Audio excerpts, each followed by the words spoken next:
Avancée majeure, ça impliquerait avancée unique. Moi, je n'ai pas trop ça en tête.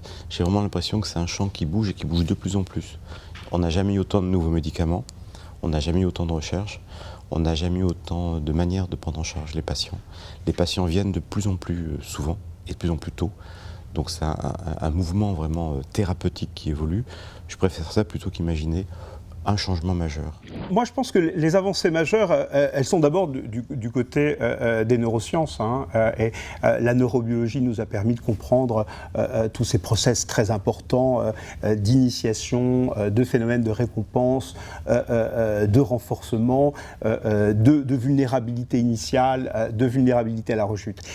Du côté des traitements, je pense que la question de la réduction de risque, finalement, qui s'est imposée par l'épidémie VIH et dont on bénéficie aujourd'hui à long terme sur d'autres thématiques comme l'alcool, comme si on découvrait aujourd'hui la réduction du risque alcool, sont aussi des avancées. Et c'est important de le dire parce que très souvent, elles sont méprisées parce qu'elles sont du côté de la prévention et qu'on n'est pas justement dans la guérison intégrale. On a chacun nos termes. Moi, j'aime bien le terme de sensibilisant.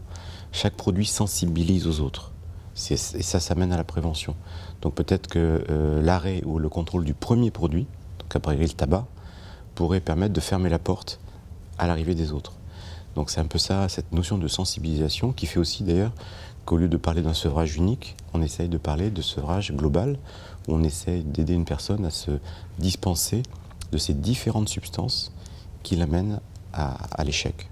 Sur le plan des stratégies pharmacologiques, je pense qu'on est au balbutiement et je pense aussi bien pour la cocaïne que pour l'alcool qu'il faut qu'on soit beaucoup plus ambitieux et beaucoup plus téméraire et qu'on injecte de l'argent pour essayer de trouver comment une association de médicaments peut aider à changer le cours des addictions.